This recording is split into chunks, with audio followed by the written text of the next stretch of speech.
There's always a delay, but the whole thing is recorded. I've got YouTube up so I can watch. Yeah.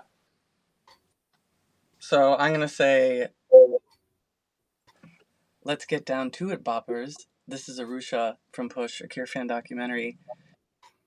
And we're here to relax and talk Troxy. I'm going to have some guests pop in and pop out. There's always a delay. Whoa! See? And I got to mute myself. Woo! I've got... Okay, so now we're live. What was that, Chris? Chris White? Wasn't me. Oh, I know what it was. It was my own delay.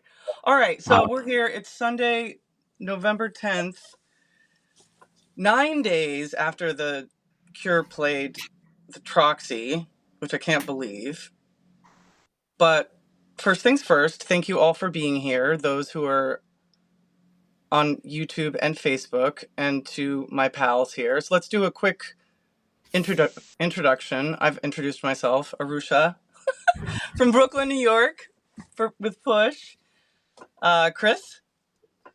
Hi, Chris White, Cure News, with Janie. Just launched our website again, and we are in the middle of getting Cure News 23. No, Cure News 22 after 24 years. Talk about a tongue twister, 22 after 24 years. Yeah. Is that right? Yeah.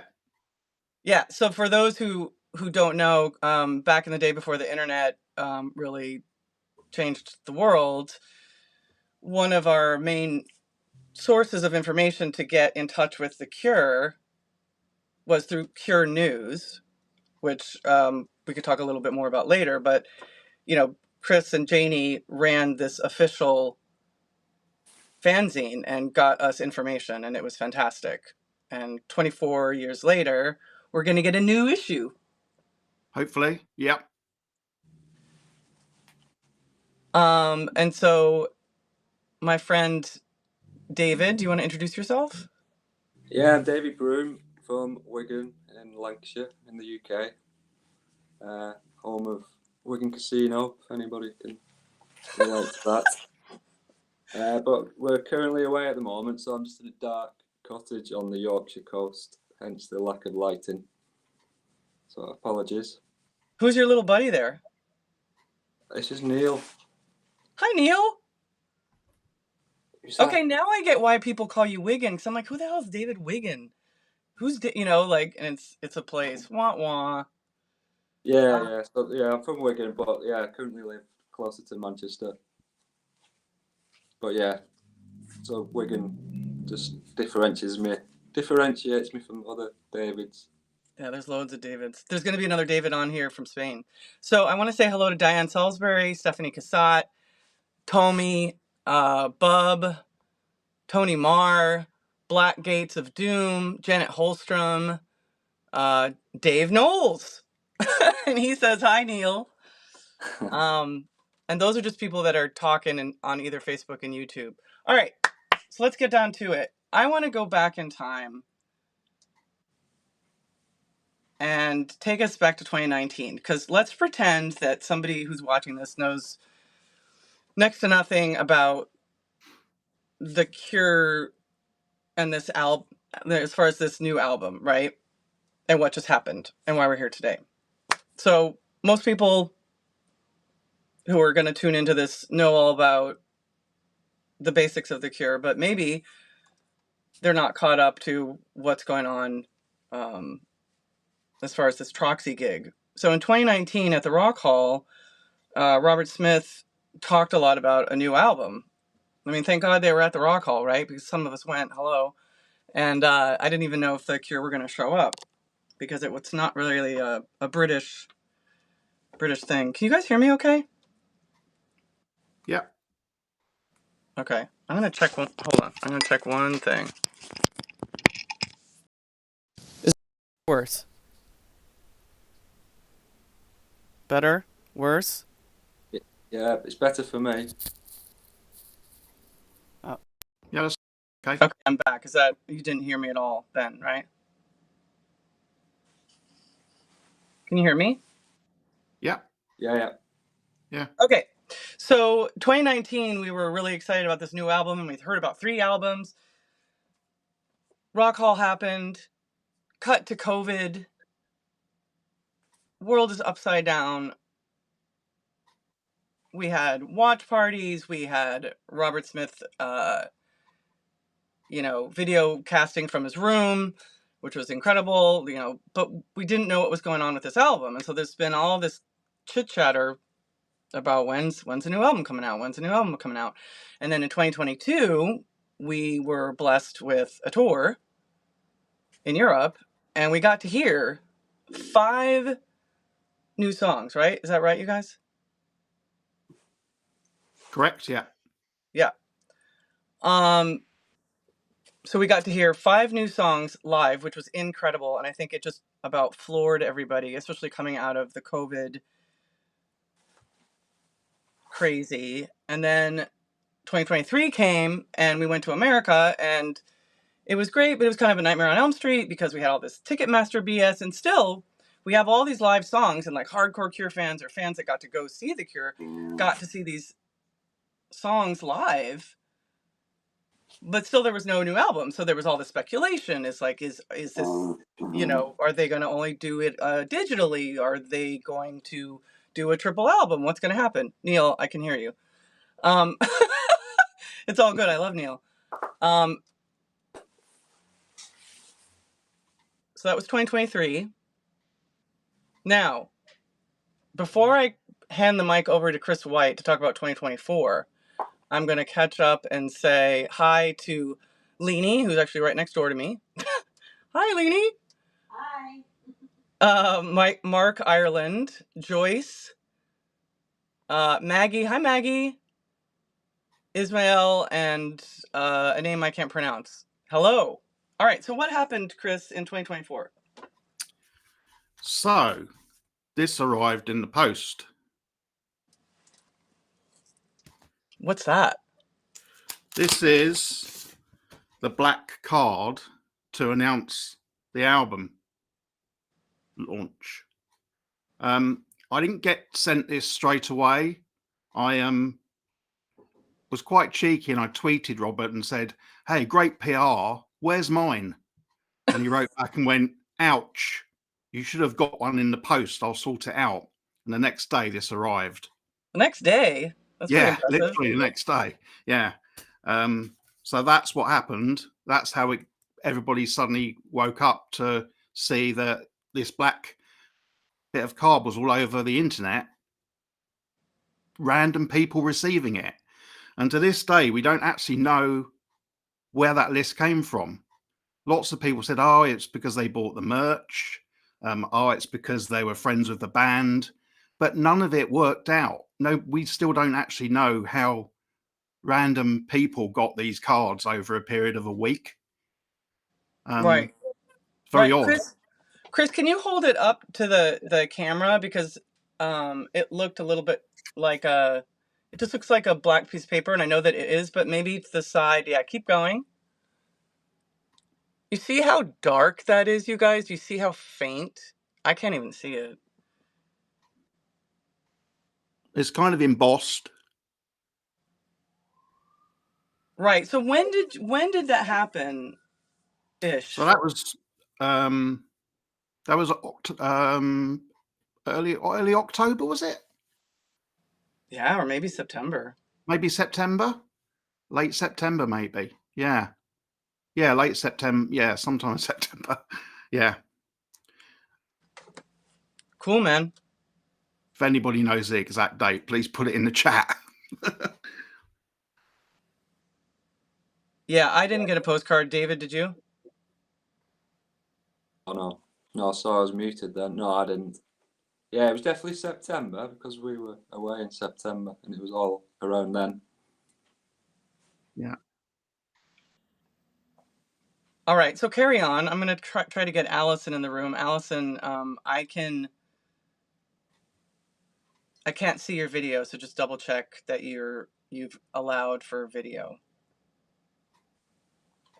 But anyway, Chris, continue. So it's September. So we get postcards.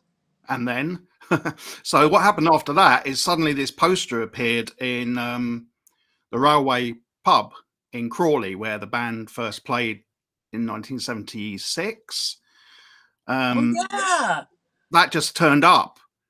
I forgot about that. And then everybody started calling the pub, who got very annoyed because all the fans thought the Cure were going to play a concert there. And of course they didn't. It was just a bit of PR. And then they did the Blackpool thing as well. And then it started posters. Wait. Let me pause that, because I think that's really an important thing, again, for people who are not catching up to the story. Right. So what is the Railway? Is it the Railway? That's a pub in Crawley where the band played one of their first concerts. It went out. The poster went up outside the venue in a frame, and then fans were calling the pub saying, "Oh, the Cure are going to play here," and that got them a bit annoyed. I think they unplugged the phone at one point, and then fans started going down there taking photos of it. So it was an amazing PR stunt to pull, and not one word from the band. At this point, no one had said anything at all. Right. So so it just kind of went on social media, and that the PR from the social media drove the marketing campaign for the band, really, by all the fans talking about this and the black card. Very clever. Yeah, I mean, let that sink in for a minute. We don't, we hear about this album in 2019, the world turns upside down, and we all go through so much. And then people are being frumpy butts about, where's the album? Where's the album? Which kind of irritates me, because I'm like, you go make your own album. Like you be a creative person and do something on somebody else's timeline but your own. Like, they're artists, they're doing their thing. Chill out. Yeah. Yeah, Leanie says it used to be called the Rocket. The Railway. Yeah. Chris and Kate from Cure Threads. Hey, Kate. She says Chris in Brazil got one, who helps run the Brazil fan forum. Janet says, I didn't get one. Well, I didn't. I mean, loads of people. That's what we were saying. Like, it wasn't. It's a bit of mystery out there of who got what, why. But Martin Cernstrand got one. Oh, and hi, Elaine. All right, continue. So then we had the projection on the Blackpool Tower. That was where Robert's parents came from and where Robert was actually born. That's in the northeast of England. It's a party town on the sea, by the beach. That went up. Yeah, it's where you go for your stag and hen do's, and yeah. Nice. So that appeared, and again, people thought, oh, they're going to play the Blackpool Tower, which is an old-fashioned ballroom where you go ballroom dancing. And they have had bands in there in the past, so it would have been possible to actually do it, although it would have been a very small concert. So that happened as well. So that stirred up even more of a marketing frenzy, especially on social media, where everyone was talking about it. Yeah, so that's another interesting point. So we get to Blackpool, and we're like, what is happening? Is a concert going to happen there? So there's all this mystery. I mean, people booked hotel rooms thinking they were going to play on the 1st of November. Yeah, David, while I try to get Alison on, Alison, I see you, but you're sideways, which, who isn't after this election in the United States, but I could put, yeah, there you go. All right, so David Broom, do you remember, what were your thoughts when we got to this, when we'd seen the poster at the Rocket, we'd seen the poster on Blackpool, and then I think we saw like a sign, something weird in New York City, because I was here and I was like, that's not true. What were your thoughts, David, at that time? I just thought that the Blackpool Tower image was just chosen as a place of significance. Robert's birthplace. I didn't really, personally, didn't believe that they were ever going to play there, but it was it was definitely possible. And then yeah, I just thought it was just a clever advertising campaign. But Indeed. yeah, it would have been good if we played Blackpool personally, because it was close to where we live. But purely from a selfish point of view, that would have been ideal. Yes, you and all your vacations. We're gonna time out. We're gonna remember all what happened to the Cure from David Broom's vacations. Just want to say quick hello to Alison. Can you introduce your full name and where you're from? Uh-oh. I'm Alison Humphrey. Can you hear me okay? I can now. In the UK. Quite a lot of the time I'm up in the northeast of Scotland. Very cold, very mountainous, very pretty. And then some of the time I'm in Staffordshire, which is in the middle of the UK. So lovely to be here and chat. And yeah, I've just been listening to how you were saying it was exciting to see all the stuff about Blackpool. And in fact, I know a few of us actually even went as far as reserving a hotel room in Blackpool because we thought something might happen there. But then, of course, it was just a red herring, wasn't it? Yeah, I mean, if you... Oh no, Alison, don't go away. Did your phone drop? Oh, there you go. Yeah, so... Yeah, I'm back. We have Carl Palmer says hi to Dave Wiggin. Suzette, hi Suzette, nice to see you. I haven't seen you. Postcard announcements was a clever idea. Loved seeing posts from all of them. And Diane also admits we booked rooms. If anyone's watching from The Cure, this is how this is how much we love you. We will book rooms for shows that we don't even know about. Anyway, back to Chris White. So yeah, so still nothing from the band. I'm in the music industry as a buyer, and I ship English records and CDs to the US. So I have a Universal Music portal, so I can go on there and look for new release product before it's released, before it's out.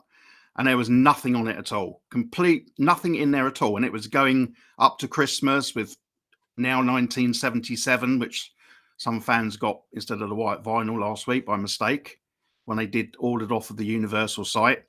Anyway, I messaged my rep and he said, I'm not allowed to say anything. I can't talk about it. So I said, okay, well, as soon as you get some information, will you send it to me? And he agreed to. I think about a week later, I got a sales sheet which just listed the formats.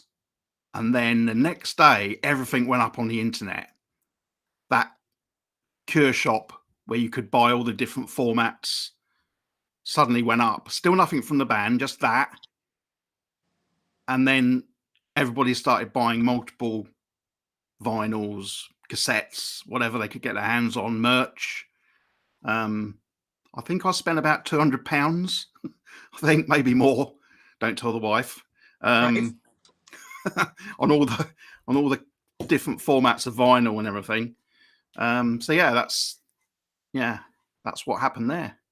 Yeah, so let's pause on that one again, like to think about, you know, in Cure history, in the history of dealing with the internet, with like, you can't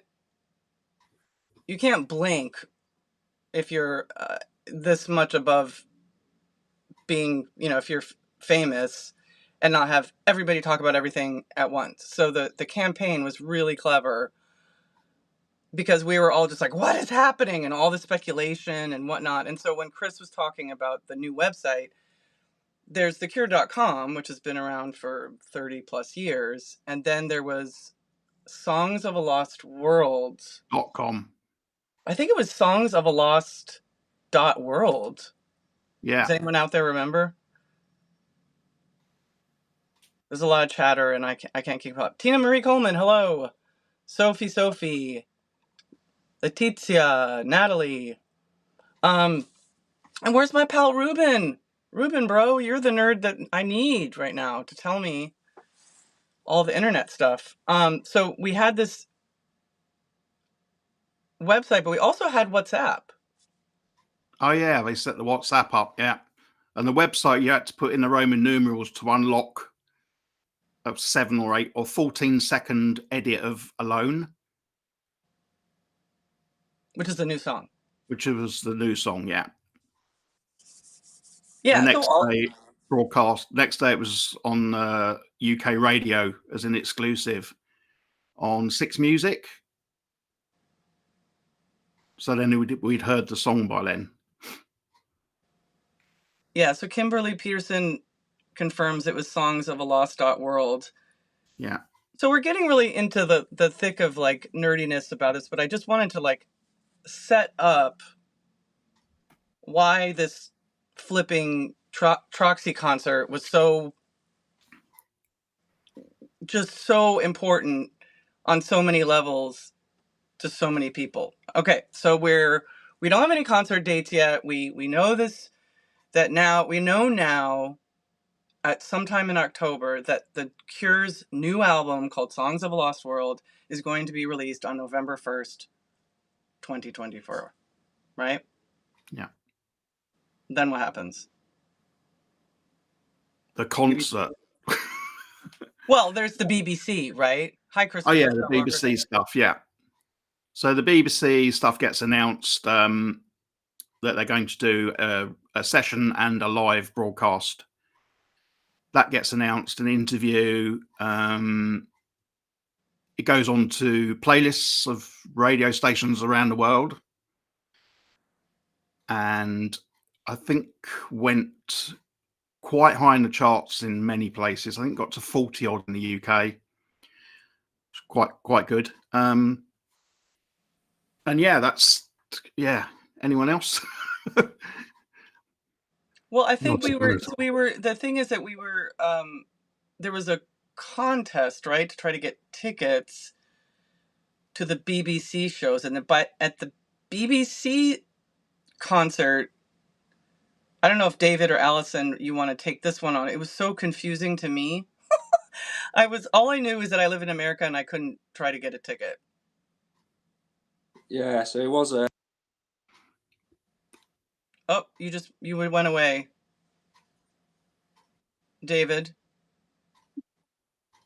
Shall I jump in? It was a raffle to try and get tickets, but you had to have a UK address. So I think if you tried to enter any other country, it just wouldn't allow you. Although I think there were a few sort of curious things that went on, and maybe a couple of people in the US were able to register, but then weren't able to come over actually to the UK in the end. But yeah, I think it was just, there were so few tickets, it's just a few hundred.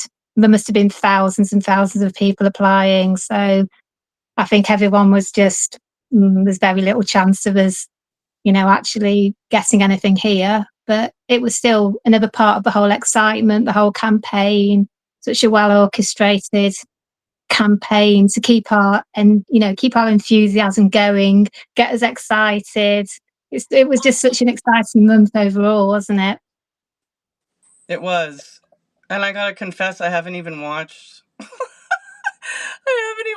the BBC stuff because I've been so like adrenalized from trying to keep up with everything that I haven't like recovered. And we haven't even gotten to the Troxy yet. So I'll just say before I hand it back to Chris is that so the BBC announced that there was this live David Broom, there you are again. Okay. So BBC announced that there was a live concert that was going to be recorded. There was going to be a private session recorded. There was going to be this, that, and the other thing. And then Robert Smith on Twitter, does anyone remember exactly what he wrote? Because he wrote like, and then, and hinted. Yeah, he hinted at a concert, didn't he? He did. Yeah. I have an issue, Robert Smith. Twitter sucks. Elon Musk sucks. Can you go on Instagram or Facebook, please? How do you know he's not already there? I know, right? He might be there stalking everyone, watching what we're up to. Oh, God. Oh, the pressure. All right. Yeah, so what happened was he did confirm, didn't he, that the BBC show was not going to be an album show. That was just, a session. with some new and old music. So that's when we all thought, okay, so there is going to be a full album show. And that was obviously what happened at the Troxy. We're still here. I'm just trying to get David back in. All right, so now we know that a couple of people, there were a couple of people online that got into the BBC that were fans. We figured out that this is going to be an industry event, right?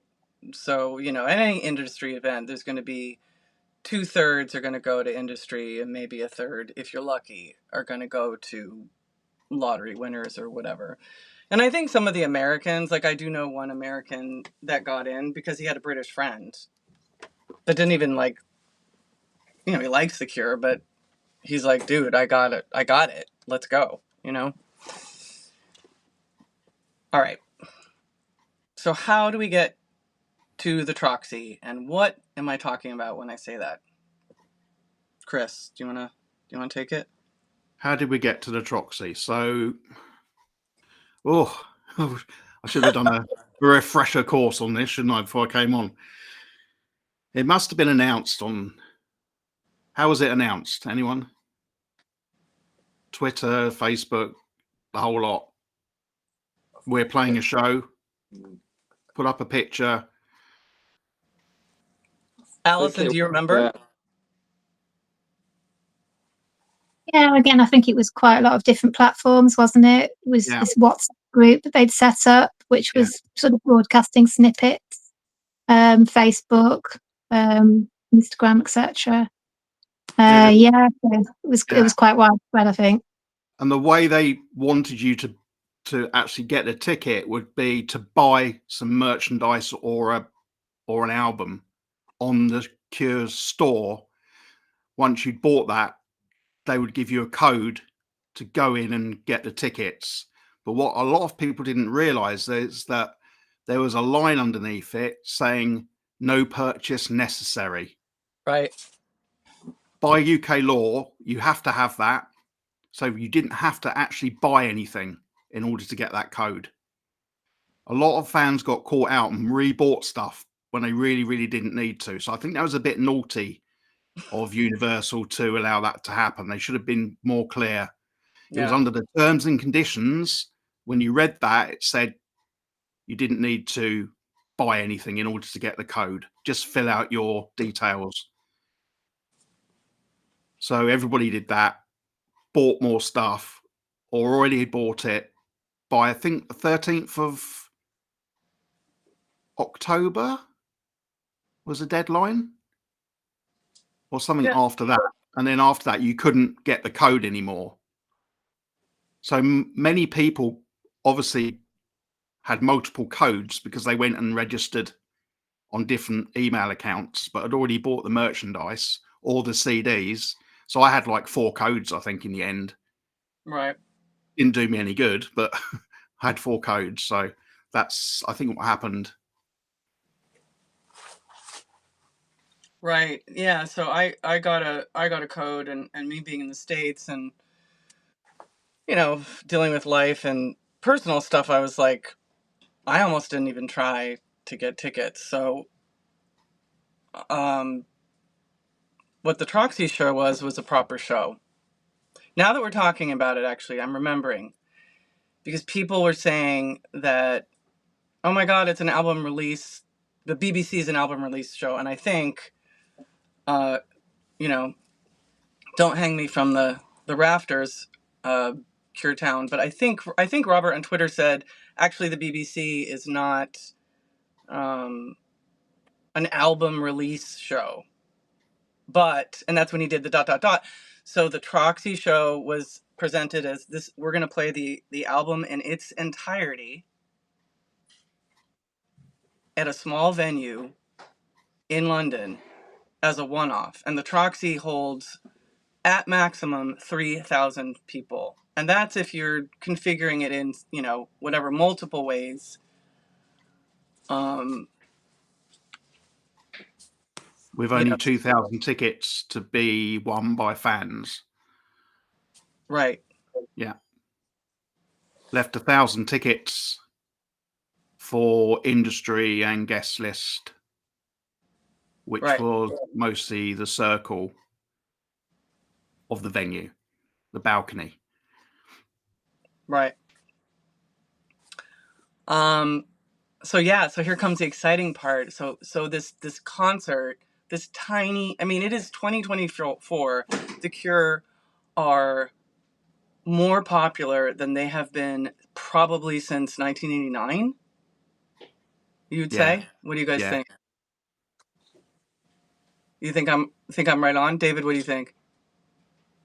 Yeah, it's probably true that, and there's a sort of whole generation as well who've come through. So, Multiple generations. Multiple. Yeah. So here we are, like, on our Dice apps, which was great because it wasn't Ticketmaster,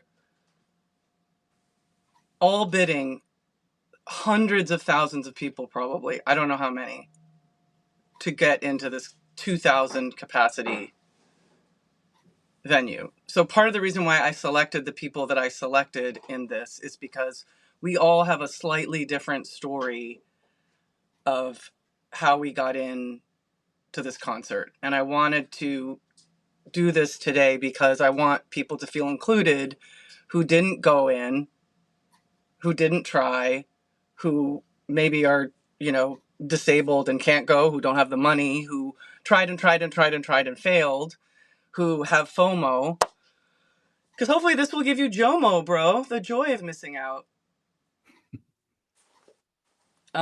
So Chris, can we start with you? Can you reveal how you got in? Can you tell us your story? Yeah, I didn't get the tickets. Obviously, I was on several devices, and within seconds they'd gone. I understand if you wanted just one ticket, you stood a better chance. Of course, I put in 2, had no chance at all. My wife had booked a grocery delivery at between 3 and 6, and of course, the grocery man decided to turn up at 2 minutes past 3. So the doorbell rings, I have to go down. So there's no way I was gonna. If the tickets went back on in like 5 minutes, I was no way I was even going to get that because I was taking the cat food in and everything else. So I lost out completely.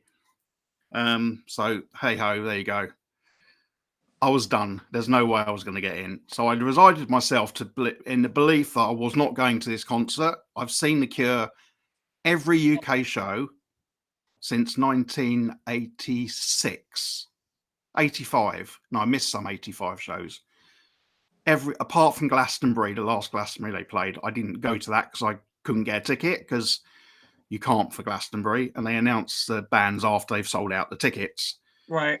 So I was resigning myself that I wasn't going to that. About 2 weeks later, I get an email. CW +1 seats RSX. And that was it. I was in. So you got guest listed by Robert. I got guest listed by Robert. Yeah. Yeah. Inviting me and my wife to the show, Which is fantastic. And so you were up on the balcony, right?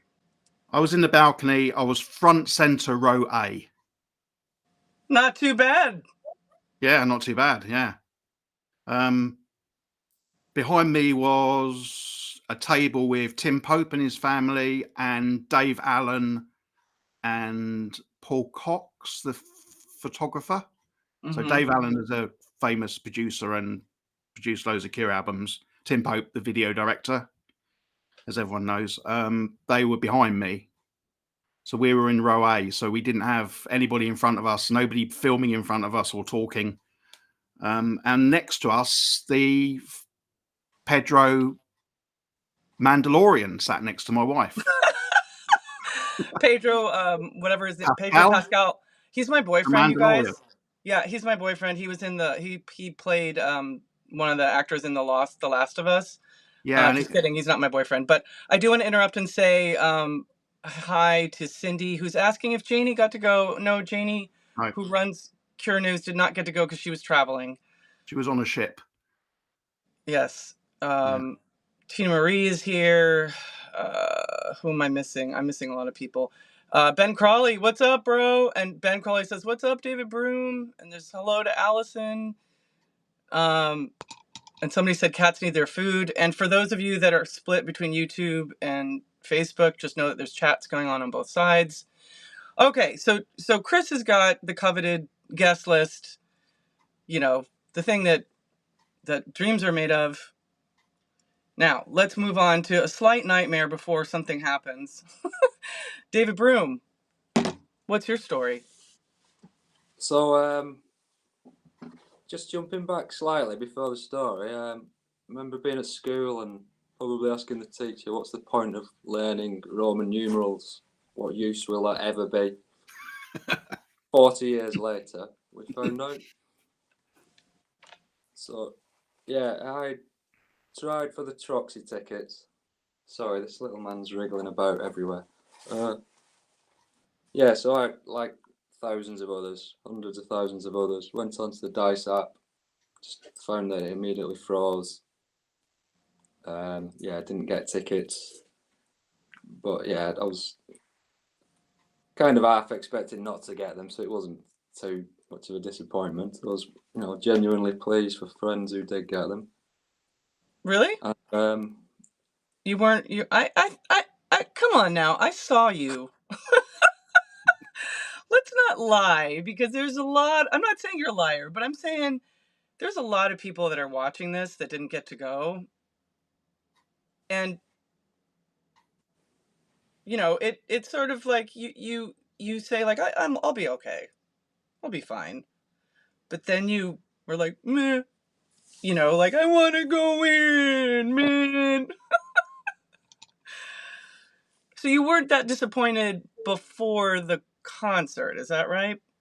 Yeah, I think on the day it hit that I wanted to be on the other side of the barrier where friends were queuing up. But no, myself and Dave Knowles, who's watching, we did have a conversation when it was announced. Dave said, "Oh, if I don't get a ticket, I might just go down anyway on the day and hang about, have a drink." And I said, "Oh, yeah, that sounds like a good idea." But when I didn't get a ticket, I thought, well, it's 200 miles away. I'm not going to go just for a drink. But then over the next couple of days after failing to get a ticket, I thought, well, there's a lot of friends going down there. Perhaps it's a good idea. Be a pleasant few days, hang out with some friends, and at least if I'm in the right, I'm in the right place. If I do, do get a chance of a ticket, at least I'm not sat 200 miles away. At least I'm in the right spot. So yeah, just basically decided to go down, made 3 days of it. I thought you had a cow sitting in there. What is going on, man? So yeah, I went down on the Wednesday. I had a waitlist email for the BBC. Realised that was almost impossible, but thought I may as well go and wait there. Again, just in the right place if they do have a few spare places. Again, I'd met a few friends there, and it was a quite an enjoyable evening in the end. Though they didn't let anybody in who didn't have a ticket. So wait, what time? So you get up, so the day of the show, you go to the line, you're back and forth having drinks. You're not going to get in, but you're kind of hoping, you're kind of watching your phone for that wait list, right? Yeah, that's it. Yeah, just put my notifications on full volume. So every ping on my phone that day. Yeah. They just drive me crazy looking at every little ping. Yeah, just asking around, asking people who were turning up. But yeah, asking people who were turning up if they had extra tickets? Yeah, just asked loads of people. But yeah, no luck whatsoever. Okay, so the doors were at 6. The show was at 8. Yeah. Where were you at 6 o'clock? 6 o'clock. I just returned to the venue, met some friends for a meal, and myself and Alan Stapleton just arrived back at the venue at 6. Having, we'd left there at about 4. Having been there on and off throughout the day, various points of the day. And people are filing in, and you're just watching your friends go in, and then what happens? Yeah, so as you know yourself, the queue process was really slow. I was watching people going in really slowly. More and more people were turning up asking for tickets.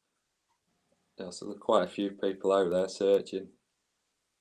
And eventually, a little bunch of us, 4 of us, decided to. We were looking at the time, thinking, well, we'll go and watch the live stream. Mm-hmm. So we were going to go off to the White Swan near the venue, Mm-hmm. where they were showing the live stream. About 7:45, we were literally just on the verge of going when a chap from Universal Music was handing some tickets out. So we managed to get some tickets from him. I love how you're just saying that like you just bought a candy bar or something. Like after all of this anticipation, you're like, yeah, then it's just some guy just gave us tickets and we got in. But the weird thing was, this is going to haunt me in my sleep for the eternity.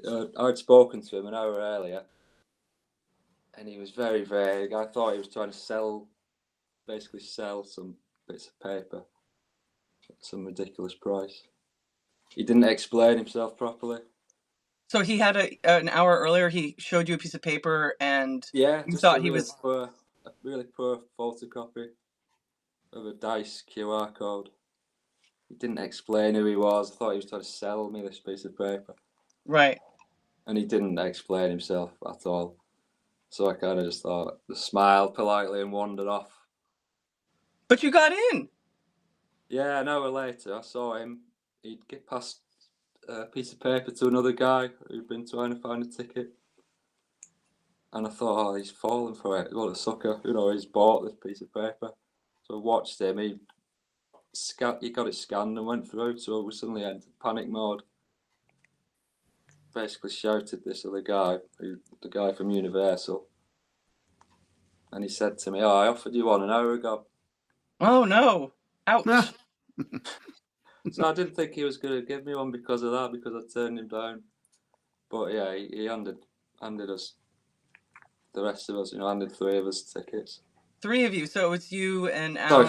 Sorry, it was 4 of us. Myself, Alan Stapleton, Judith Smith, and a lady, Stefania, Italian lady who lives in the UK somewhere.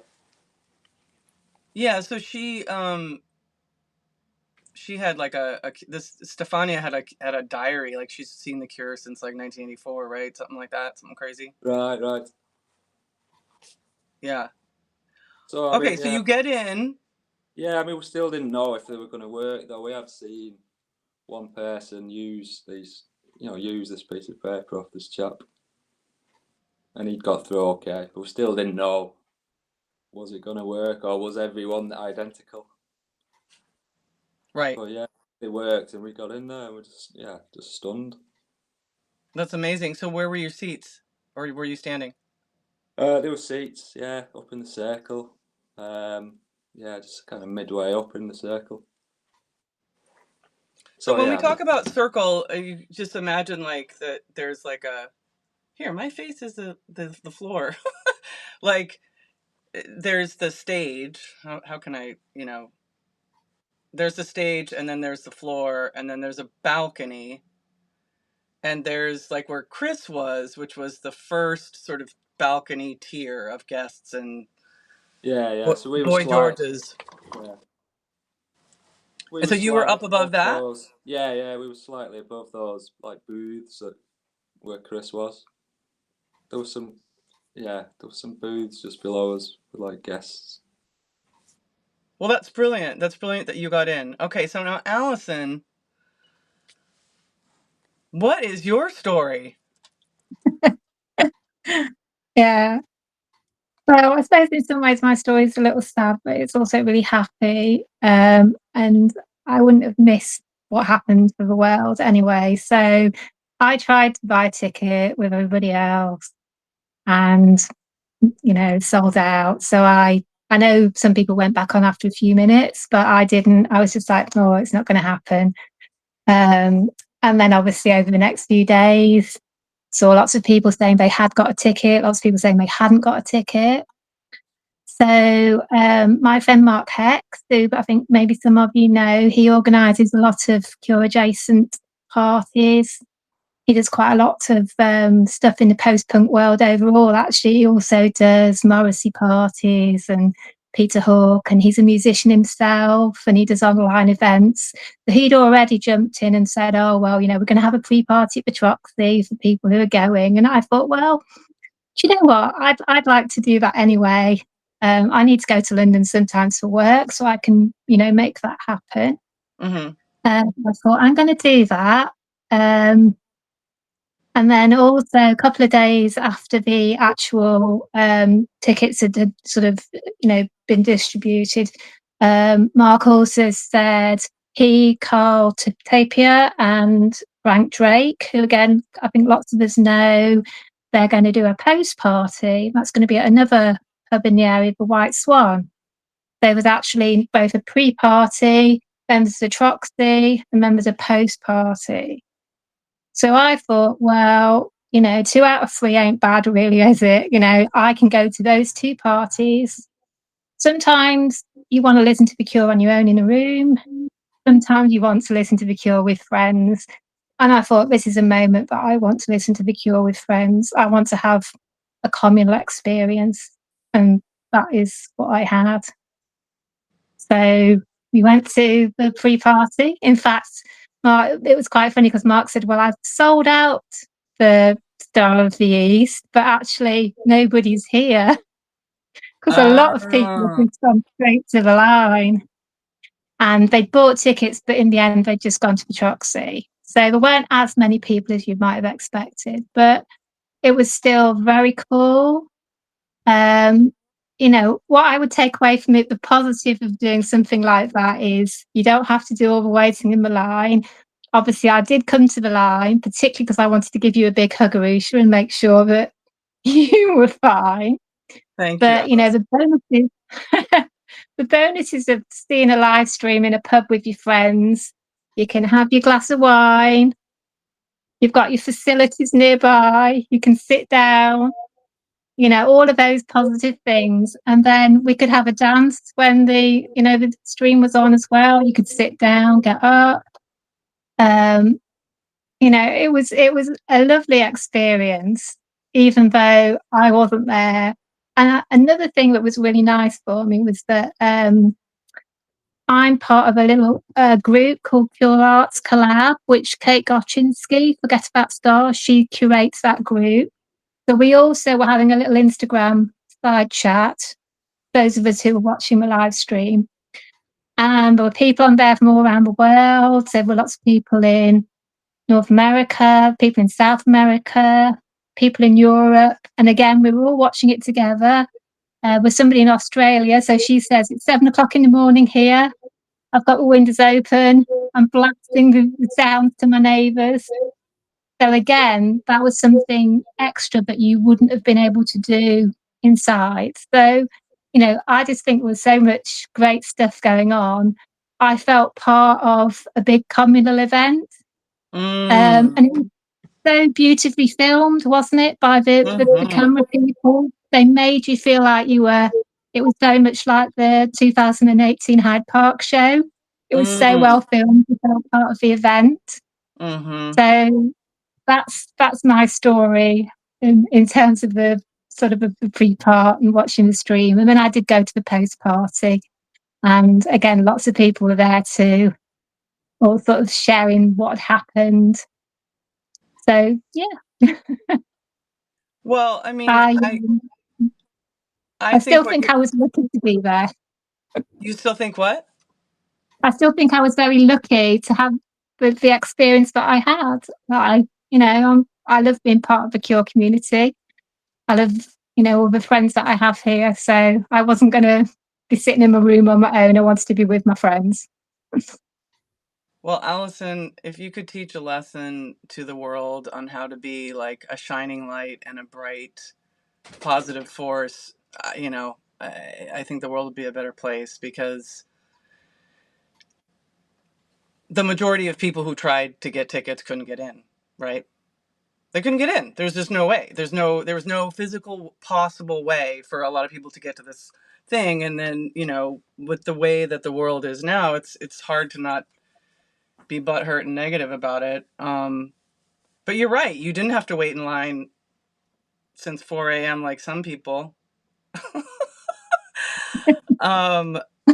And we all get, I mean, of course it's better to be there live, but now, like, thankfully the Cure were like, we're going to do a YouTube live stream, because they know their audience. They know how many people are going to want to see this gig. They know the temperature of now, and that if you want to be relevant in the world, I'm not a spokesperson for the Cure. Okay. So I'm not saying that, but I mean, I just think it's pretty obvious that they know the temperature. And so they did that live stream, and it was amazing.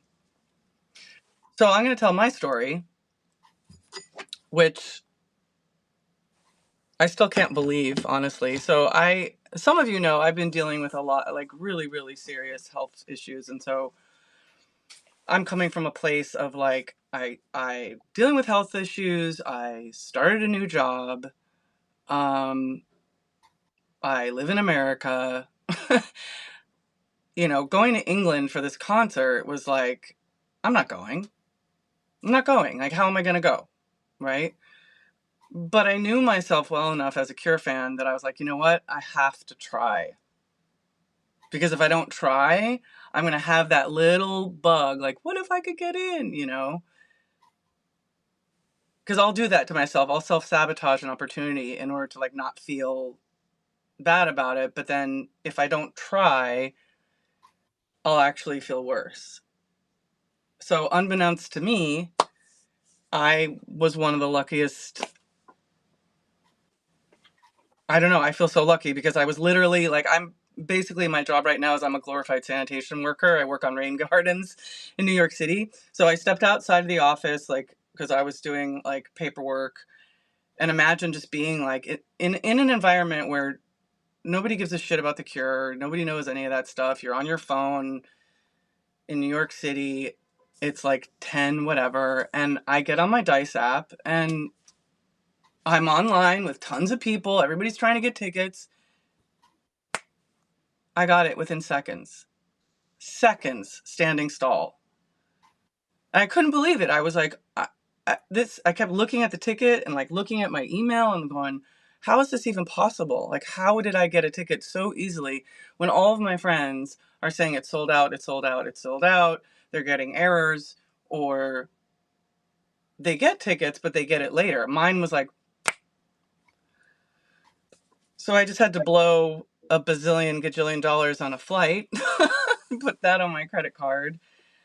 And thankfully, my friend graciously let me stay at her place, which was amazing. Thank you, Leanie, for letting me do that. It was right down the street. It was right next to the White Swan. It couldn't have been more convenient. But what that meant for me is I was really emotional, you know? I think that's something that, at this point in history with the Cure, it's like if you've been following them around for a long time and you're of a certain age, I don't know how it is for younger people, but it was just really emotional. I was like, I'm going to England for 4 days to see the Cure. So, but I knew I would see like all of you, all of my friends, and I would try to film, and that at the core is the music, but then it's everything else. It's the trying, it's the waiting, it's trying to help other people. It's, sharing snacks in line with strangers. It's getting to know somebody else in line. Like that line was super fun for a while. Until it was not. After a while, it was not fun. It was kind of awful. Like, it was really fun in the beginning, but then once it got more crowded and the day dragged on and the weather got colder, it's sort of at that point where when you're waiting in line because you want to get to the front, you're like, why am I doing this? You know, like what? Like I could be sitting with Alison, like hanging out, or Dave, like having a chill. I don't drink, but relaxing. Instead, I'm stressing myself out. Why am I doing this? But it was kind of chaotic, as it always is. And I think if you try to get to the rail, you need to be prepared for some bullshit that has nothing to do with anyone but organization from the venue, from the Troxy venue or whatever venue. There's always chaos, right? So so Chris and David were up in the top, and I was on the floor, and I was like hell bent on getting to the rail. And although I queued it from 4 a.m. and I didn't get quite to the rail, I got to like 1.5, which was just great. I was right front and center. I met some beautiful people. And one of the most interesting quotes I heard is these younger women who were like, oh my God, this is the first Cure album that's released in my lifetime. Brilliant. That's amazing, isn't it? It is. Yeah. So for me, it felt like home, like a home away from home, which it always does when I'm at a Cure show. Because I always try to tamp down my addiction to this band. But then I'm like, wait a minute, I feel like I'm home. Like this is a home away from home, And as you all know, like I love people and the stories of people and watching people get excited and just comparing and contrasting. Like I saw so many old school Cure fans. Like, I don't know, do any of you know the two German women they've gone for like 37 years, and they were in Trilogy? You know the girl who used to dress like Charlotte sometimes? Oh, yeah, yeah. Yeah, I know them, yeah. Yeah, so if anyone else is like, what are you talking about? Like, just go to the Trilogy shows, and there's this girl that used to always dress like the Charlotte sometimes girl, and she had really straight hair. And she looked like the chick in the Charlotte Sometimes video. And I don't know her very well, but we're always like, hey, what's up? But like to see that she got in with her friend was nuts. And my friend David Martinez, who I hope is going to come on, and my friend Ruben, who I hope is going to come on, but maybe we'll talk to them later. But it was just a really beautiful coming together. So after an hour, we can talk about the fucking gig, right? Well, if I could go back a bit to David's story, do you remember about 30 minutes after these tickets were sold out, all these Viagogo and StubHub websites that sell these tickets for thousands of pounds, they started popping up on there, and I got on Twitter and started ranting about that and copied Robert in on it and the Troxy, and then after about 3 hours, there was a message from Robert saying, hey, we're going to take these down. Don't buy them. We're going to take all these tickets that are up there for thousands of pounds down. And I have a theory that those tickets were taken down. Some of them were put back on sale in a waiting room, but the other ones that didn't make the waiting room were the ones that the guy at Universal was giving out, because they cancelled all those tickets. So nobody was buying those expensive tickets. They were supposed to be resold. And I have a feeling that possibly the ones that guy was handing out were those cancelled StubHub Viagogo tickets. So that's great for the band to do that, isn't it? I mean, it's amazing. Nobody else is no other band is going to do that. Are you saying that I spaced out? Did you say that happened like within a couple of hours before the actual concert, or days? Because I know kind of both happened, right? Yeah, well, I think over a period of a week, Robert was like talking to various people to get these tickets cancelled. they put a cease and desist out to them. They can't actually make these people take the tickets down, but they can warn them and say, hey, we know what you're doing. You need to stop this. And I think that's what happened. So they all got cancelled and they got put back onto the market, or the guy at Universal was handing them out. Right. At the show. And that's just fantastic for the band to do that, I think. Yeah, never buy off those sites. I was in a line at the box office when they played their last Wembley Arena show, and there was a guy from Chicago came over, and he bought a ticket off one of these sites, and he had row A on the floor. Oh, wow. And the woman behind the box office was going, it's standing. We don't have a row A. Oh. And he said, well, I paid $400 for this ticket. What do I do? She said, I'm sorry, but that ticket does not exist. We do not have a seat for you in row A. There's no seat. Everyone's standing. And he was freaking out. So I was in the line for the guests, and I said to the woman, can you not just sell him a ticket? So she, get on her keyboard, tapping away, ends up getting him a ticket for £50, but he lost that $400. So never buy off those sites. And I think it's fantastic that the band or particularly Robert as well, is getting those tickets cancelled out.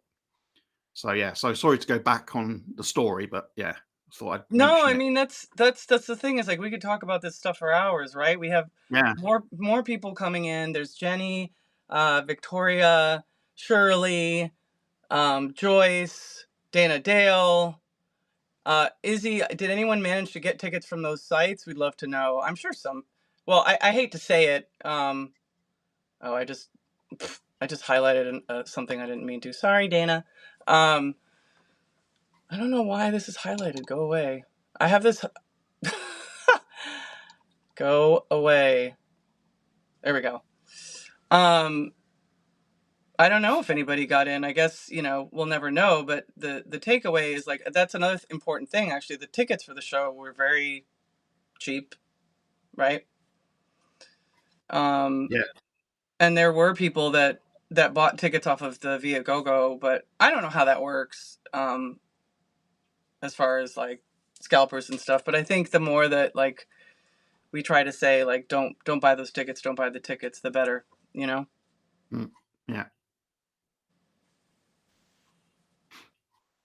I'm trying to.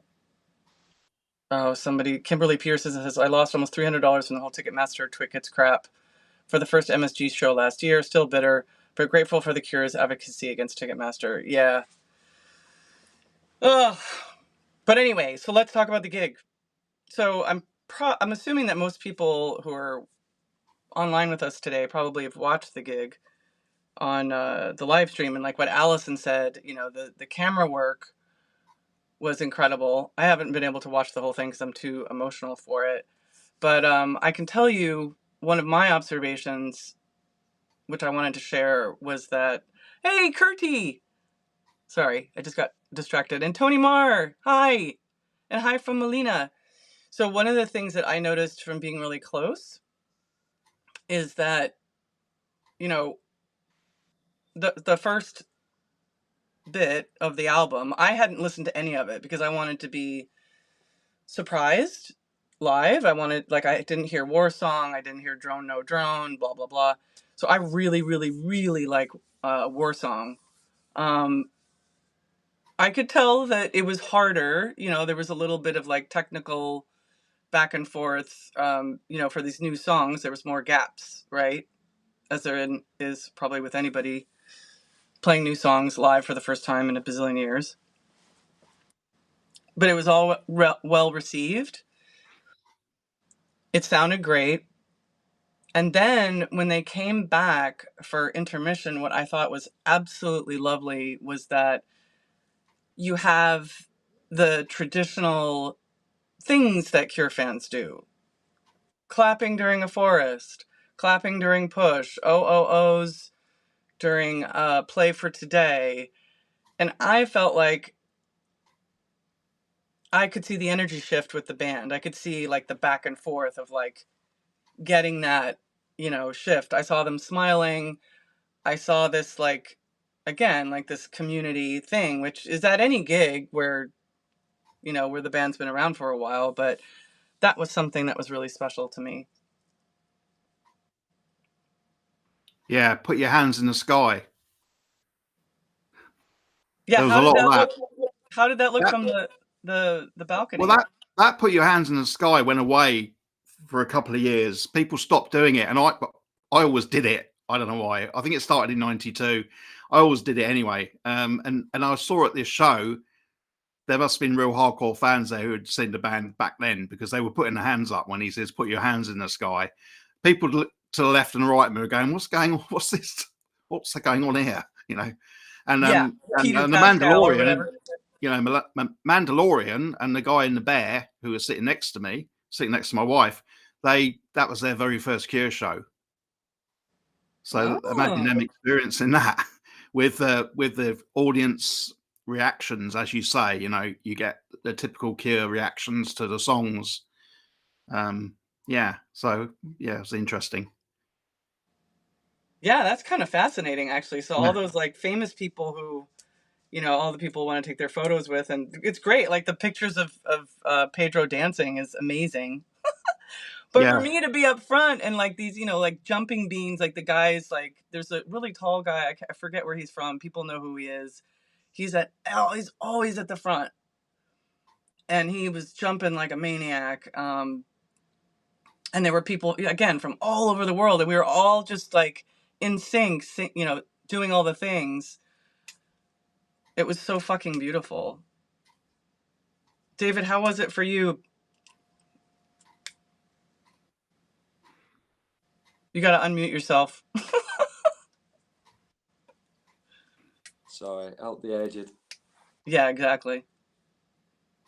Yeah, the first, the album section, the first section, we were still in shock that we even got in. So Right. It was great. Just sit back and just take all that in. Yeah, it was. I'd heard some of the album the previous day by a friend who works in the press. So I had heard the tracks that they hadn't played live on the last tour. I had heard them just on Halloween at somebody's house in London. So yeah, I had heard all the album, but it was great to just sit back and take all that in. How was it? Did you feel any different from the first, like the album part and then the intermission into all the next bits? Yeah, so after that intermission, probably just just got into it a bit more then. Just it just felt like. Were you dancing? No, I wasn't actually, no. You're so English. Alison, what about you? What are some highlights? I mean, from the live stream, because I don't know. I've watched some of it, but I don't even know if they got to the audience or not.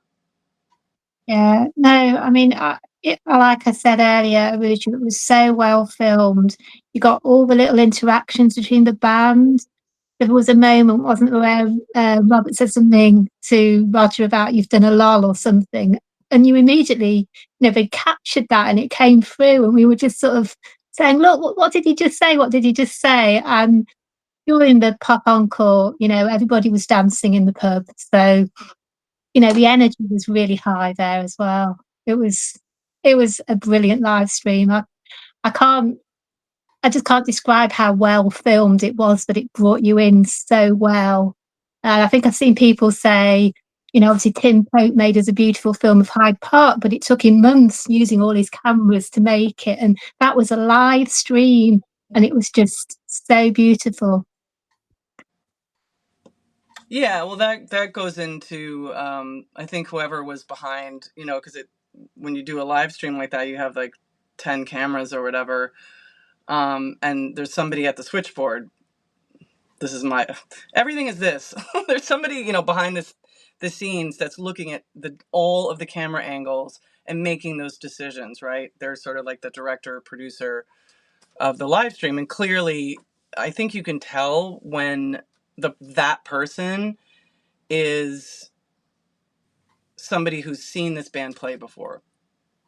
Because I could say that for a bunch of other bands. Like I could say that for like a Nick Cave gig, like that's been made into a film or like a live stream. And so I think you could compare like the people who did in 2019. There was a great live stream of The Cure in Helsinki, and whoever those camera people were, like somebody knew something about The Cure, because other times you're like, why are you filming, you know, somebody who's not even playing right now, you know what I mean? I think so. I think, didn't you capture one of the camera operators was singing Just Like Heaven? So, you know, they knew, they're fans as well, aren't they? People operating the cameras. So again, I think that just all feeds in, doesn't it? It's, you know, they're fans too. Exactly. Also the night before, they rehearsed in that venue, didn't they? Because some fans were at the door, and we heard Secrets being sound checked. So they'd have probably gone through a partial run through with the camera crew in there, I would imagine. And also, you have to understand that anything that is recorded, Robert will have mixed it or looked at it or gone through it, and then but having had a live stream, he couldn't do that this time. So he had to relinquish some of his powers to somebody who knew what they were doing. So it must have been someone who, like you say, had seen or knew how a Cure show worked and what camera angles to get. Yeah, or maybe there's a comment from Stephanie Cassat that says, I was right in the front row next to the film techs. They were so focused and I was so impressed.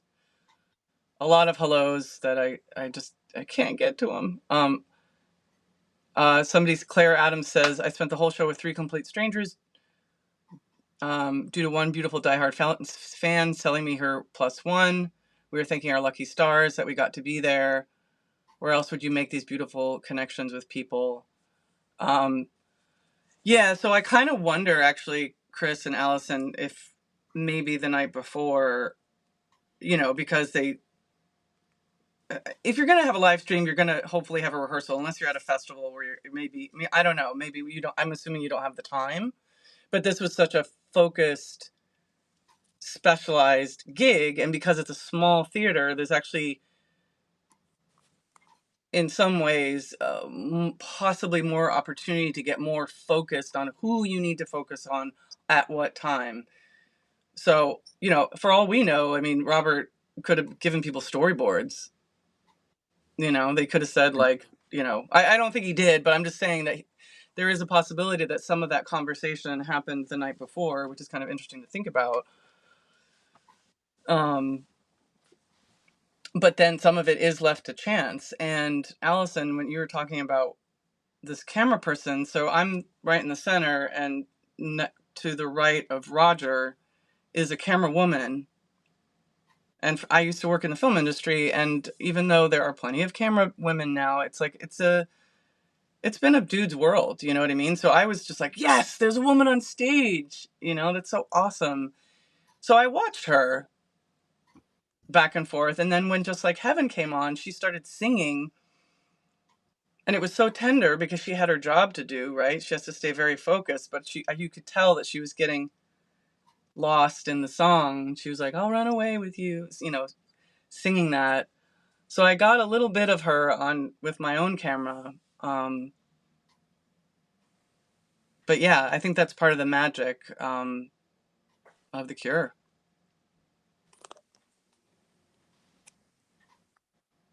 Let's see. I'm looking at the chat. Kim Evans, where are you?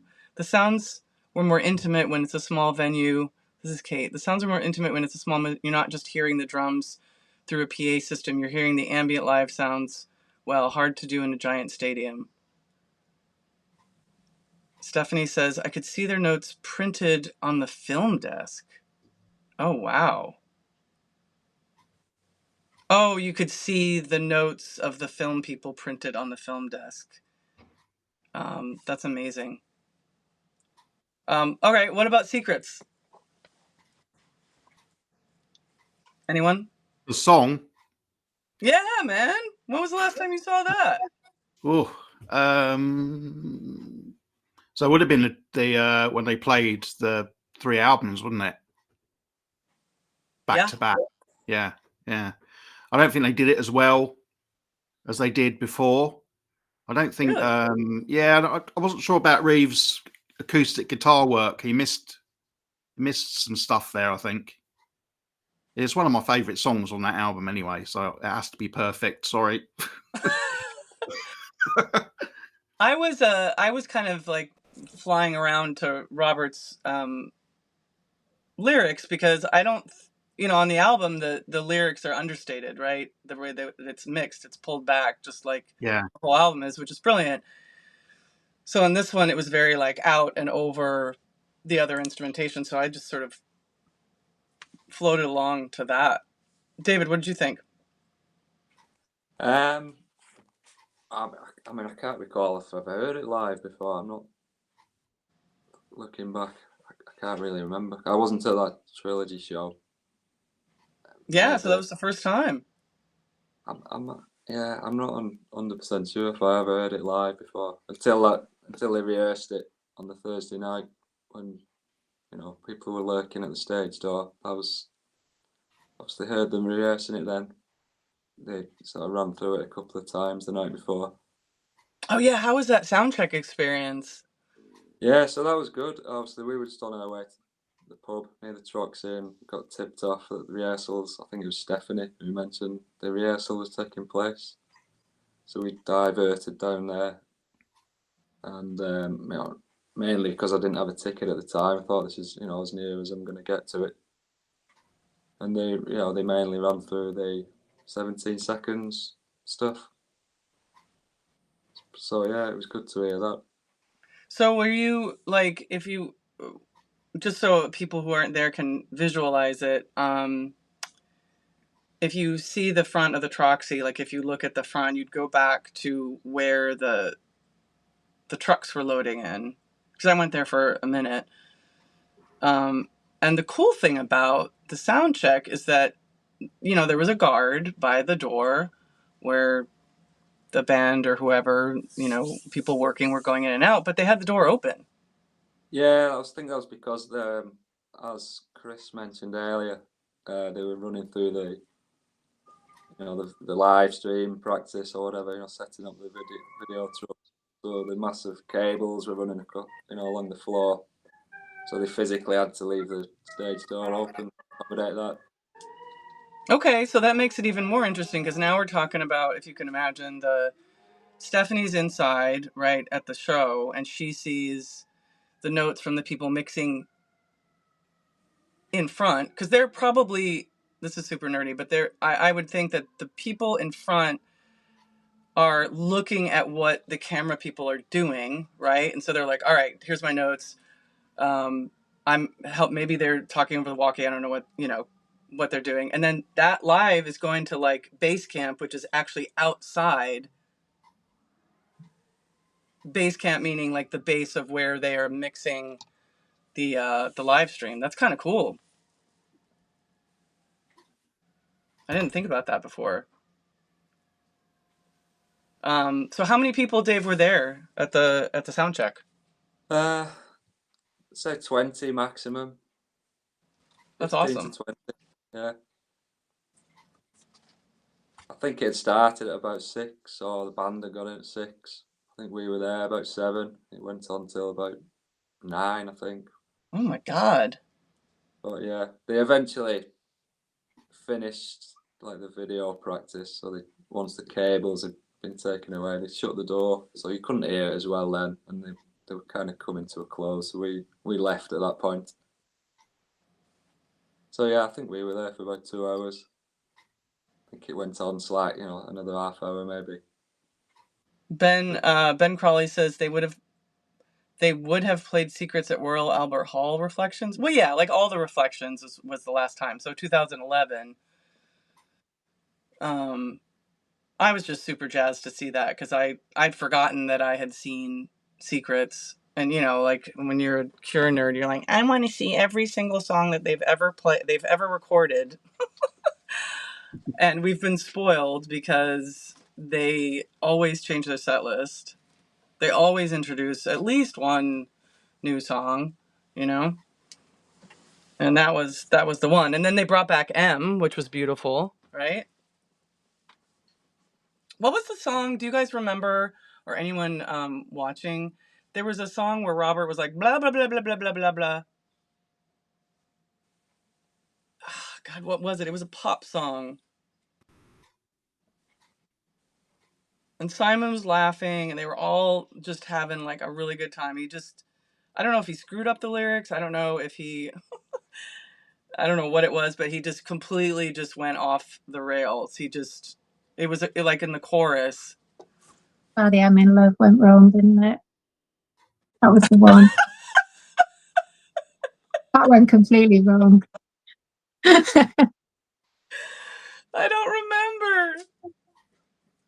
Monday. Yeah, it was Friday I'm in Love, and he blamed Jason for it because he was trying to do his like Nick Drakey like folky kind of intro to it, but I think Jason was like on a click track, so he was like, I have to start the song, so he started it before Robert could finish his introduction, and I think Robert blamed Jason like that's why I forgot the lyrics because I didn't get to do my whole thing, which was it was pretty funny. It was pretty funny between a joke between him and Jason and I think that's what happened. Well, way to go, Ruben, to just blast in with your knowledge. Hi everybody. Can you briefly introduce yourself, please? Hey everyone, I'm Ruben. Nice to meet you all. I was at the Troxy show and I've been to many Cure shows. That was my first time in London, which was really cool, really special to see them there and in that situation. It was really awesome. Yeah, and just to recap, because before you came on, how did you get your ticket and where was your seat or standing or whatever? Oh, I was in the balcony, and I got my ticket.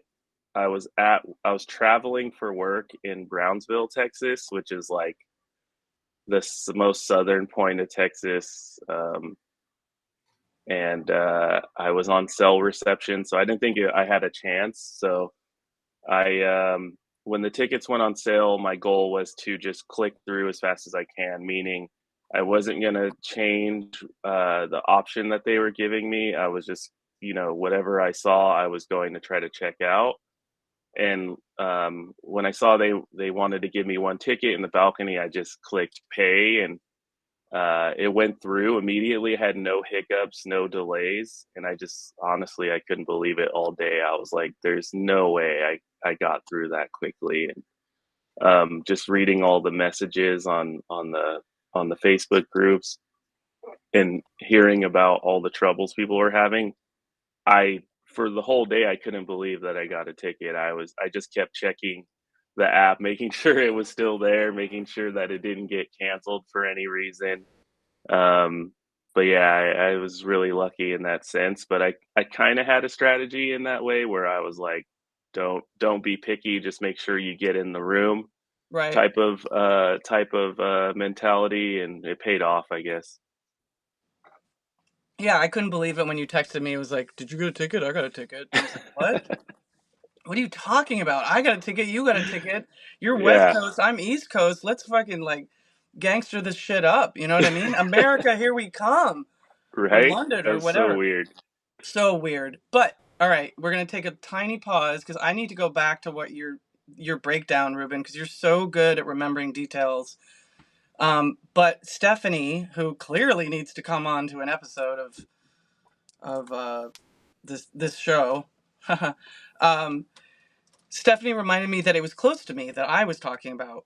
So I don't know if you guys remember this, but it was like do do do, and Robert was going oh. He started going la, la, la, la, la, la, la. And it was so funny and so playful. Did he fuck up that song? I don't think he did. I think he was just having No, fun. yeah, and I think Roger gave him a look like, seriously, you're gonna try to sing over my keyboard part here. And I think they were joking because I think Robert didn't like that he felt like he didn't hit the notes perfectly, that he was close. I think he did this too, like I was this close to nailing that. So yeah, it was a good playful moment too. They seem to be having a lot of fun towards the end, which is always great. Yeah, so let's go back to Friday I'm in Love, because I was floored to hear your voice and not see you because I hadn't checked. So what was this about, Jason? Can you go back and retell the Friday I'm in Love story, please? Ruben? Yeah, so I think almost the whole tour on Songs of Lost World, the tour before they play that song, Robert does like a very long intro to Friday I'm in Love where he pretty much plays the chords, but he breaks it down in a way that it sounds very folky. And he changes, the pitch of his voice, and it's a really cool intro. And I think he was just trying to do some of that before the song at the Troxy as well. But it takes a little while for him to get into that, and for Jason to count off and then go. But because I think they were so limited on time, I think Jason felt pressured to just start the song. I think in his head he probably had an internal timer saying like, we got to go, right? Like we got to play the song, because if we don't, it's going to mess up, maybe potentially knock off a song towards the end of the set list.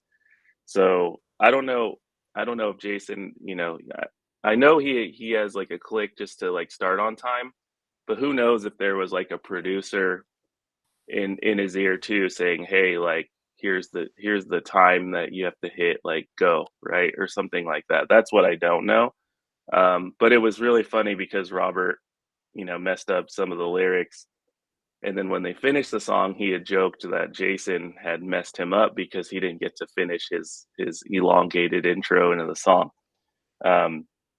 So he blamed it on him, which was, I thought it was really funny. But I also really enjoy that folky intro that he does.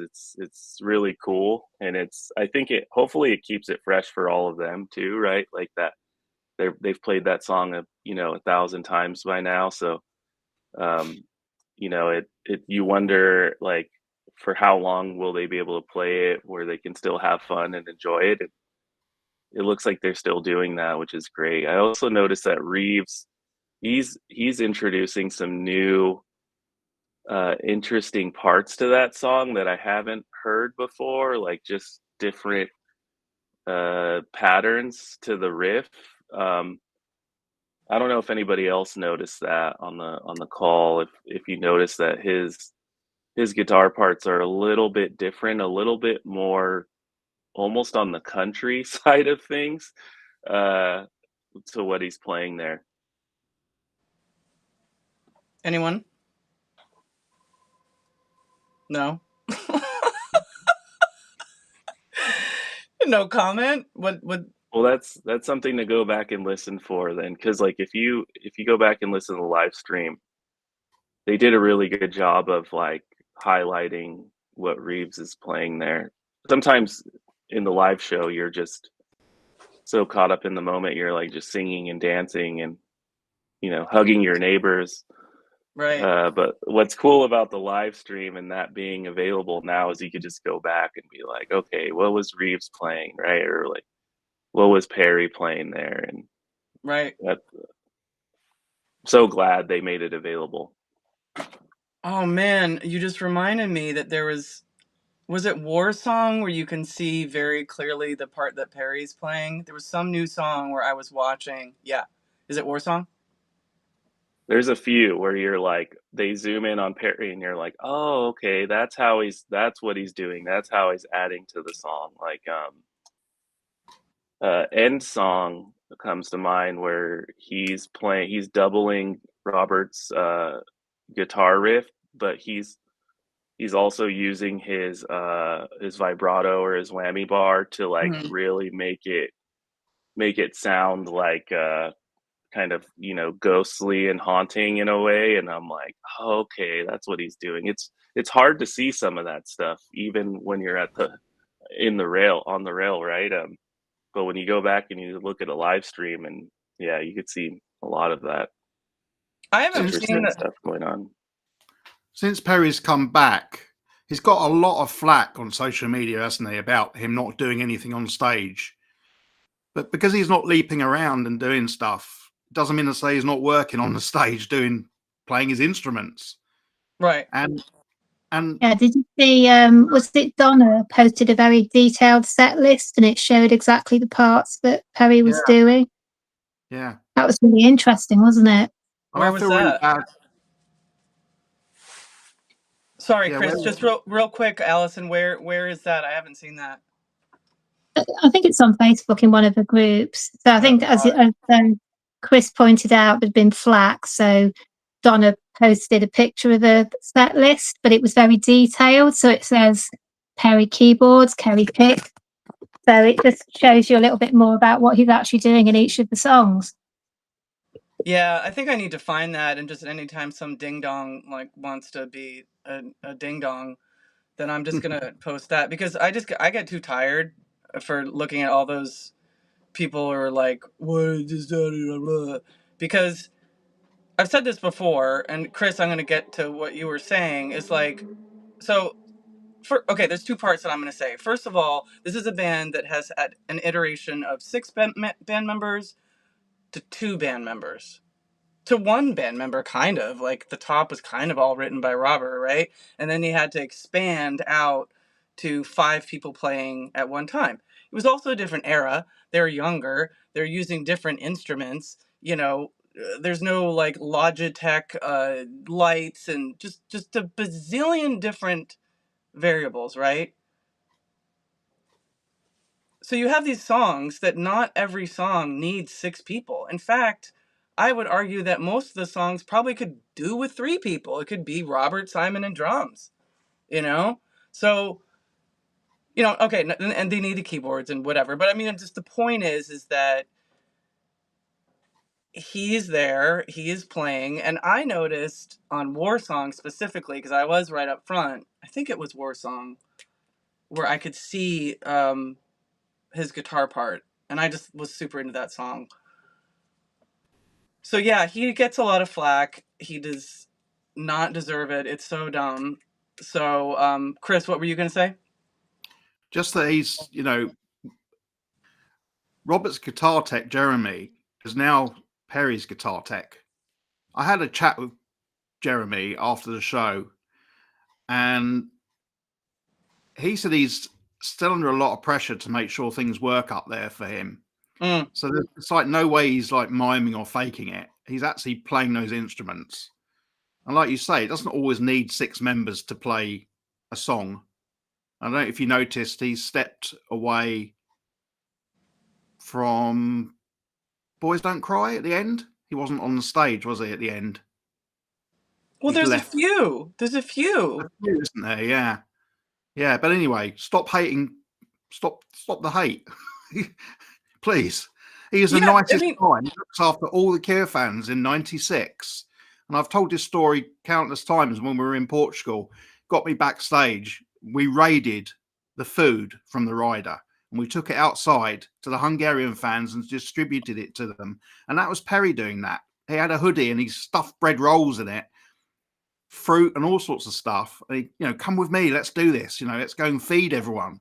So, you know, he's a really nice guy and he doesn't deserve it. So I don't know why, you know, social media's hateful anyway, isn't it? Most of the time. Doesn't need to be like that.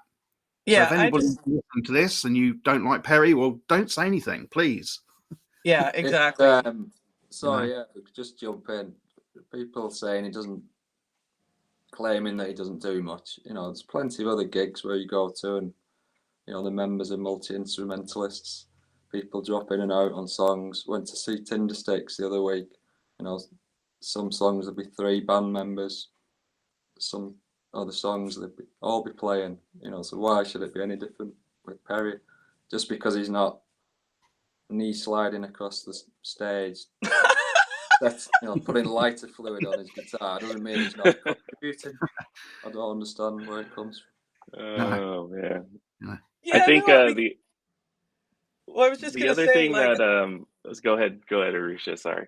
well, I'm just gonna, like what you're saying. I could think of like Arcade Fire, which has like 8 band members or something, right?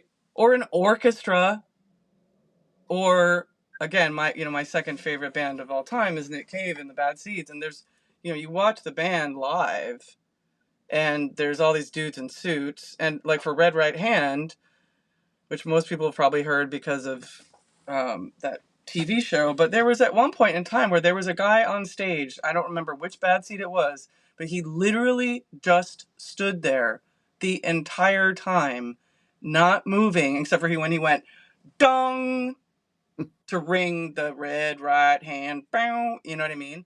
So I use that example because Nick Cave's music is easier to break down with that for me than The Cure. But yeah, like, just stop with the ding dongery unless you're a musician. It's almost like, you know what? It's almost like they were hating on Jason, Yeah, who's they been still in do the actually.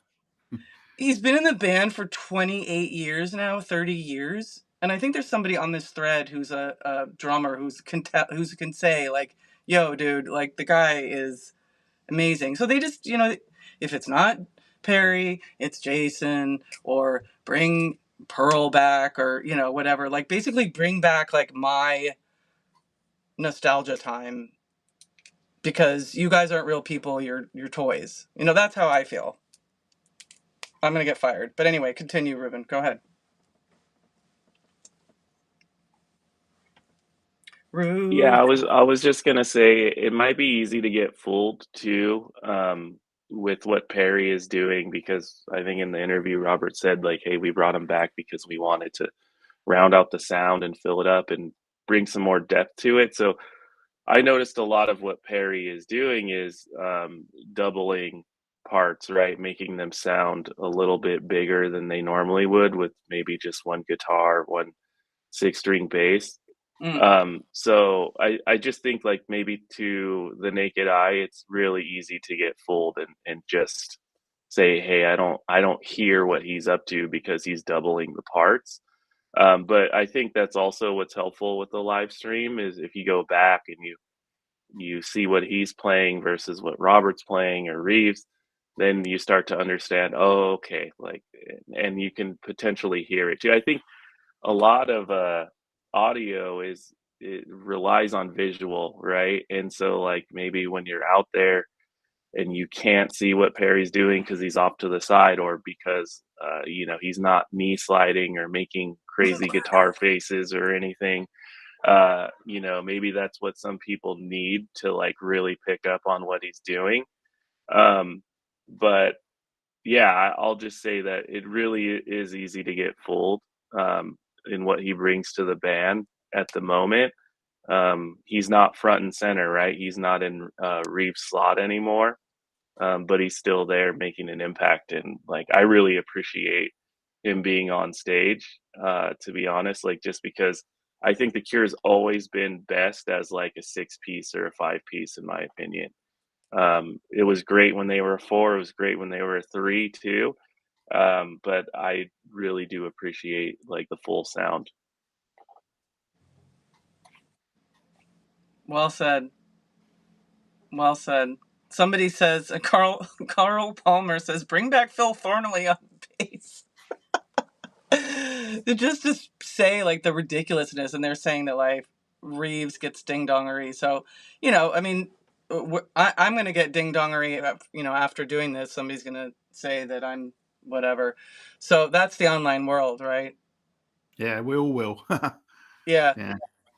But but look at this. Like you guys can't see the stream. I don't know if you're watching Facebook or YouTube, but there's a lot of people, a lot of conversations, and this is about music. This is about community and joy. And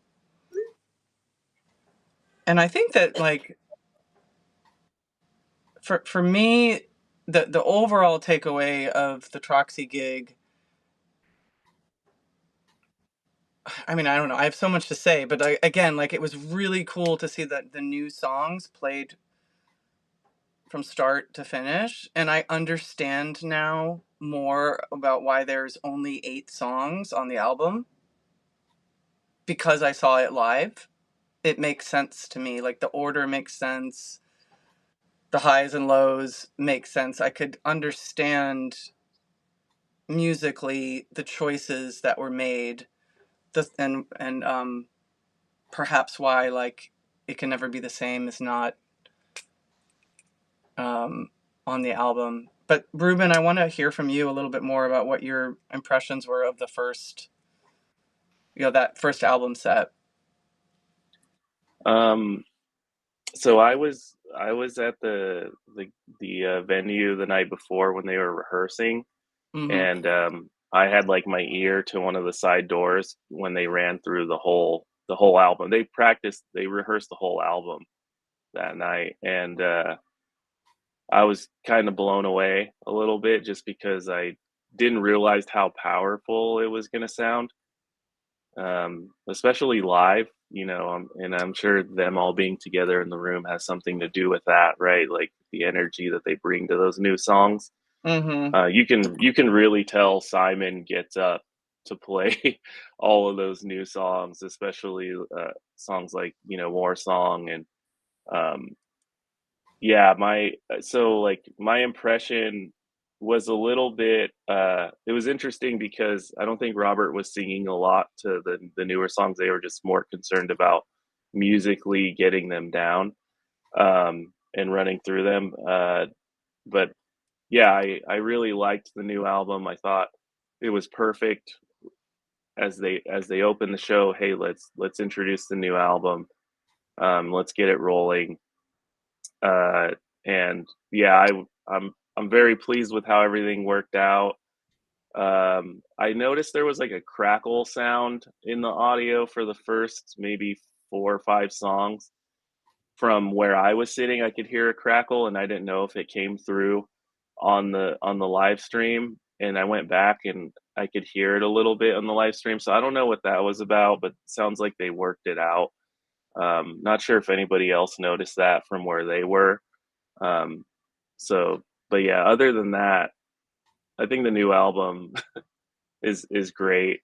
My personal opinion on the new album is very much a Jason and Simon driven album, which surprised me because I was thinking maybe potentially Reeves would have a lot of influence on the sound, and he probably did, but there's no real interviews out there that really breaks down each member's contribution to the sound of the album or Mm-hmm. potentially the writing of the album. And like, I'm hoping that moving forward, as we get into, potentially more interviews or more reviews, that more information comes to light of how the songs were crafted, who wrote what parts, like all of those like little nerdy things interest me, honestly, especially with this is like the first album that Reeves has songwriting credits on.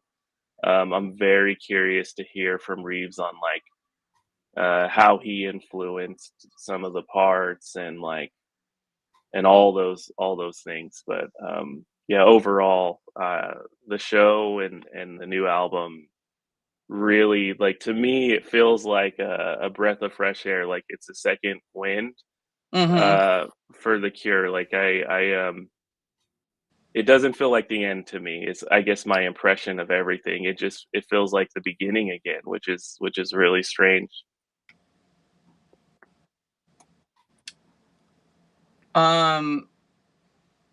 That's interesting. When you talk about credits, does anyone else have anything to say about that? Well, Janie and I are compiling at the moment a list of questions for Robert and potentially the band for Cure News number 23. So we will ask that question, and hopefully we'll get an answer. We don't know even if we'll get a response. Mm. But we've got probably close to 40 questions, which weren't in that interview that he did. You know, he did that 1 hour interview at Abbey Road Studios that was filmed, and all the journalists took all their information off that interview. Right. So he's only done two interviews. He did a New York Times, which was last week, and he did that one. But there's still a bunch of questions we, as fans, need to ask him. So if anybody has anything they want to ask, get in contact with us, and we can put that to the band. And we're working on those questions at the moment, and hopefully we'll get a new edition of that fanzine up soon online. So, Chris, what is the best way for somebody who is not clear on you're on curenews.net? Yeah, there's an email address on there. You can contact us. And so just send us an email. Okay, and so this is for Cure News 22, which hopefully we'll have a newer interview with.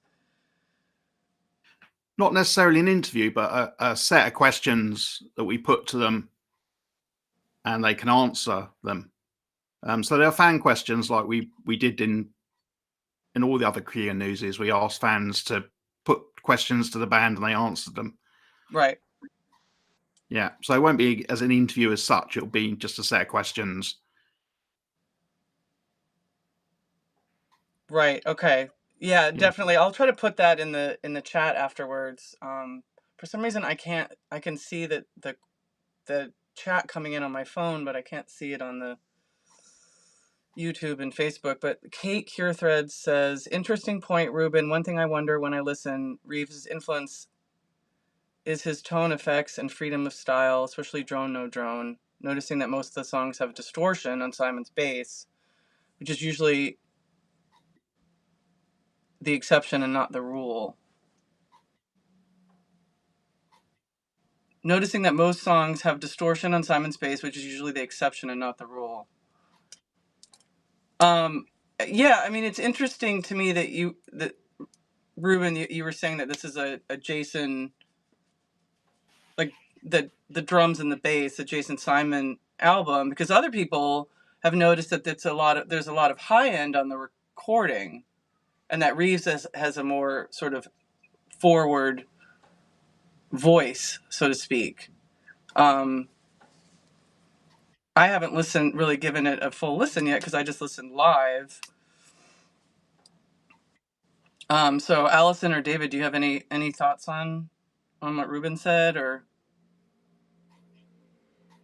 no?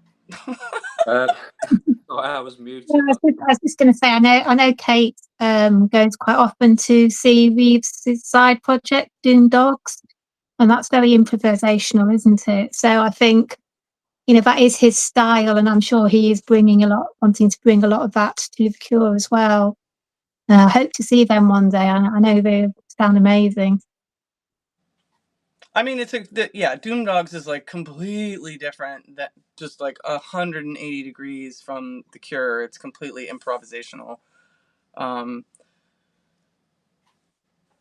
But yeah, it's interesting. I just feel like live, from seeing the concert live, I definitely I felt this in 2022 and 23. I Could Never Say Goodbye was really interesting because you had this light keyboards, like this really airy sort of, I would say, like nostalgic and thoughtful keys, if that makes any sense. And da na na na na na, very like soft and melodic. And then Robert says, "I can never say goodbye," and it's just like bam, in comes the drums and the bass with such force and such opposition to this like light, airy, sort of thoughtful. And to be honest with you, right now I can't remember what Reeves plays in that, but that doesn't mean he's not playing whatever. It just means that I'm focused on the drums and the bass.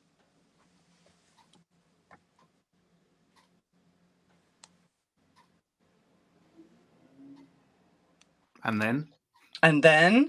All right, what's your favorite What song? happens? What's What your favorite happened song? after? Right. What's your What favorite? happened after the concert? Oh, Where you did want to everyone talk about go? that? Yeah, where did everyone go? What happened? Where did it go? Yeah. Okay. I was exhausted and tried to hang out with my friends. Actually, David Broom and I went to a bar down the street that had a drag show. This is before we went to the white. What is it? The White Room, the White Lotus, the White Layer of the White Room. Yeah, Quite so swan. Carl's old party, ship. yeah, Mark's party. Yeah, the old ship. One of The white Colin had swan. recommended it. Yeah, I So mean it was that's cool, but why it was everybody ended up there. Yeah, that's one of Colin's recommendations. cool, but it Yeah, was so loud. I couldn't hang. I couldn't hang anywhere. I was so tired. I kind of yeah, wished I'd snuck up to the after show because now, like on afterthought, it looked kind of easy, you know. But I didn't know what kind of dogs were barking. Ruben, what did you do? I hung out for a little bit after the show. And then I went around the corner and wait, what did I do? Oh, I went back to the flat I was staying in because it was right around the corner from the venue. It was like a minute walk, if anything. So I hung out, just I don't know, kind of collected my thoughts, chilled out for an hour, and then I looked at my watch and I was like, okay, yeah, I'm gonna go to the Cure Fan meetup. And as soon as I hit that street, whatever that street is, I ended up something pulled me to the left, and I went back to the venue. And I went around the corner to see if any of the band members had come out, and I brought my CD of the new album with me. I was like, oh, maybe I'll just try to get this signed if they're like starting to come out right away. So I ended up spending most of my night there just hanging out with other fans, waiting for the band members to come out and trying to get my album signed, just because I was just still like a little bit um, drunk with excitement about the album. And I thought, oh, this will be a perfect way to, you know, come home with a signed album. Doesn't matter who signs it, you know. Um, so that's what I ended up doing. I think I was there till like 2:30 or 3 in the morning, waiting for various people to come out, and it was a wild night. We saw Boy George walk by us. We saw Billy Joe walk by us and get into his car. There was a lot of people coming and going from the side doors of the venue, so it was fun. Well, Chris, you saw some of those people inside, right? Yeah, in fact, they didn't really kick anybody out. You could have stayed up there in that balcony. There was obviously Cure after shows have changed a lot in the years, as you know, Arusha. Yeah. Especially after COVID, they don't really want anybody around them anymore. They're in there. They have a separate little area where they go, and if they want to invite people in there, they go and get someone to go and get them and bring them in there. So there was a sort of separate VIP area, which I didn't have a pass for, so I couldn't have got to see the band anyway. But a lot of musicians were up there.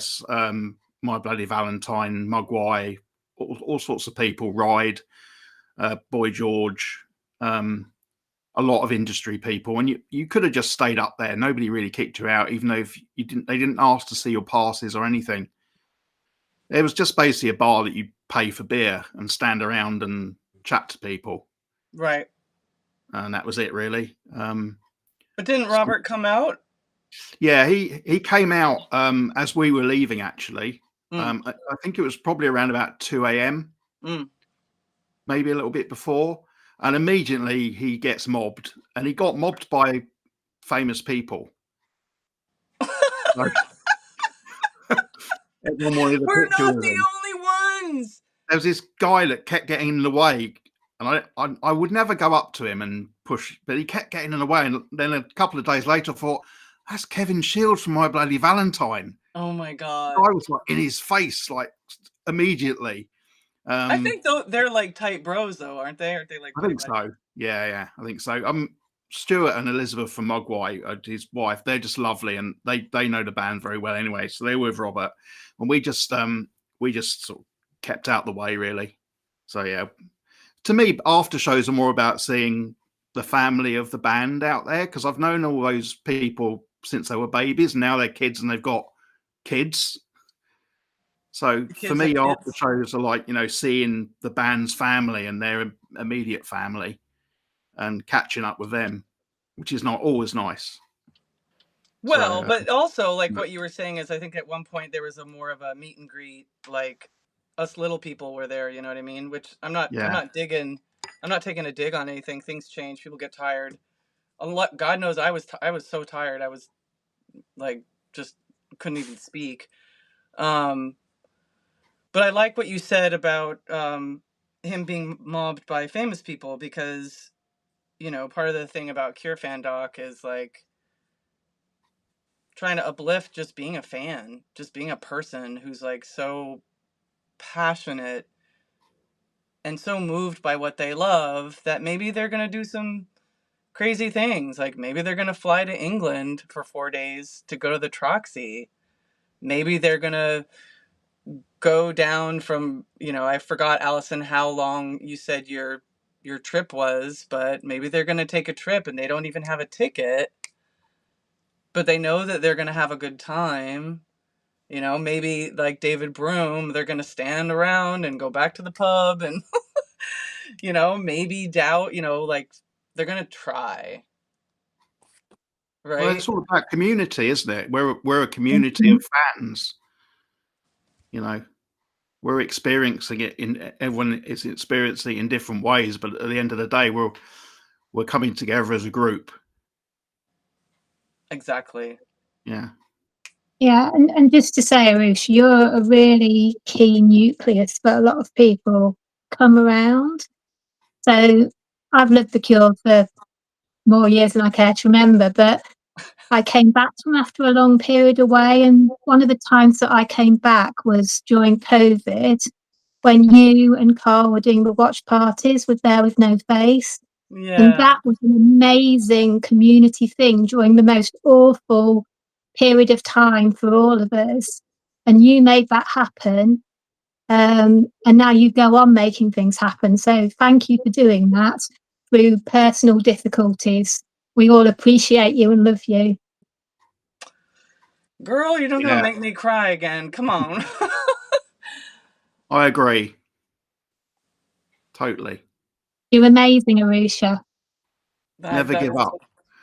Yeah, you're too kind. Well, I could just look at every person here, on like all 5 of you I've met in completely different, like I've met surrounding the Cure, but in completely different ways and different years, all in different years. I don't know everybody that's on this chat. I don't need to know everybody on this chat, to know that we are all welcome here. Everybody who's on both chats are welcome here. And all opinions are welcome. Just don't be a dick to the band members. That's all I ask for, or any other people. Just don't be a dick. That's all. So we're hitting the almost 2-hour mark, and I think it's a good time to end this chat. Although I don't want to end. I just want to just keep talking all day long. But is there any final thoughts that anyone has to say about the Troxy experience overall? Like, now that we're a week out? I think it was just really positive. It's kind of a launch for something to look forward to next year now, with the comments that they're going to tour in the autumn, rather than thinking it was going to be the last thing they'll do ever.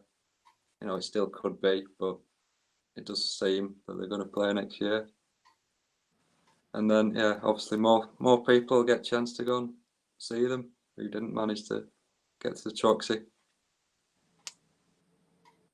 Yeah, I mean, how big are they going to go? And also, I think there was a test for them with these codes. I think you may see in the future the way to avoid these scammers and everything is to issue codes to everybody in order to get your tickets. It seems to be a way that other bands are doing it at the moment as well. So I think that might have been a test for them to see how it worked. But yeah, how big are they going to be? I mean, where, you know, they could do stadiums like in '89, couldn't they? Oh God, no. Someone said the other day they need to play Wembley Stadium. It's like, no, thank you, please don't. I was at the Rose Bowl with 60-odd thousand people in 1992. I saw that big venue. It was just huge, and yeah, not an enjoyable experience. Although I did have a wee with Depeche Mode, who flew in on a helicopter. Wait, did you have a wee in the In a helicopter? toilet. No, in the toilet. Oh, it was at the gig. It was after I went the to the helicopter. bathroom Okay. with Depeche Mode, who'd flown in on a helicopter. So yeah, we don't want any of that stadium nonsense, thank you. They'd flown in on a helicopter just to go to the Yeah. toilet with you. To have a wee. Yeah, especially. Ruben, what are your thoughts? I think I'm honestly energized. I'm energized by this show and by what's to come. But I'm also like, I don't know, I'm old enough to know that like don't take anything for granted either, right? Like so like I think this show was like a perfect example of like, you know, some fan perseverance, right? Where you don't have a ticket, but you're going to show up anyway and you're going to make the best of it, whether you get in or you don't, and you're going to have a good time one way or the other. And um, I'm curious on, I'm just ready for like what's next, right? Like whether it's the second album or the next tour that showcases more of these new songs. And I'll be interested to see what happens with how big the venues get, what kind of demand there will be, especially with the Cure being a little bit more consistent against reselling and scalping. Um, yeah, I'm curious to see what measures will be in place. I have a theory that if scalpers feel like they learned their lesson with a band and they're like, hey, you know, that's not really the best band to scalp or resell because, you know, they make it hard for us as a scalper, maybe there'll be better opportunities for fans to get tickets and get a little bit closer. But that all remains to be seen too, right? I think what the band is doing with tickets in general, making them accessible, making them more affordable, those are all the right things to do, especially during these times where, you know, if you want to see somebody like Taylor Swift, it's going to cost you, you know, thousands of dollars to do that, right? And what the Troxy show cost us, what, £50 or something like that. So yeah, I'm just really a lot of energy coming from out of this show and hopefully into the next album and the next tour. And yeah, I'm ready for all of it. And I won't take anything for granted either, honestly. Like this, as soon as I hear about shows, I'm gonna start signing up and trying to figure out how to make my way to most of them. Same. Alison, do you want to have any last words? David? Let's go to Yeah, Alison. no, I'm looking forward to seeing you all out there on the next tour. It can't come soon enough, really, but we've got to let them have a nice rest during next year, and then come autumn, we can start getting excited again. I've got so many friends around the world who I know I'm going to meet up with on the road, so it's going to be great.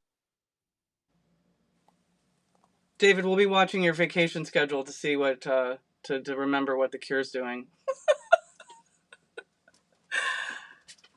Right, I'm gonna duck out now because yeah, I've got a few things to get on with. But yeah, No, it's been Yeah. good.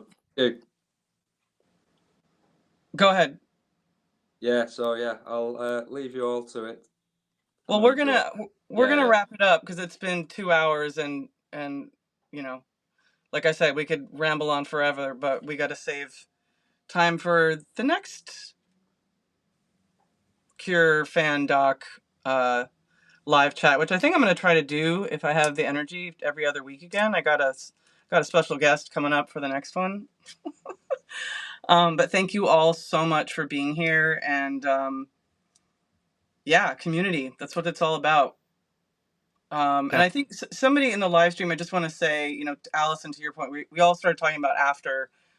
It was saying that White Swan was a blast, and I know that Alison, like, you had a blast there, and I saw a lot of people there, so that was like a really fortunate thing for Carl's party, Carl and Mark, and whoever else put it on. Yeah, Frank was the other guy. Yeah, they did a great job. They always do the best parties. Yeah, I was too fucking tired, but yeah. Until next time, everybody, stay healthy, be kind, and maybe we'll hear an announcement soon about shows. First week of December. There you go.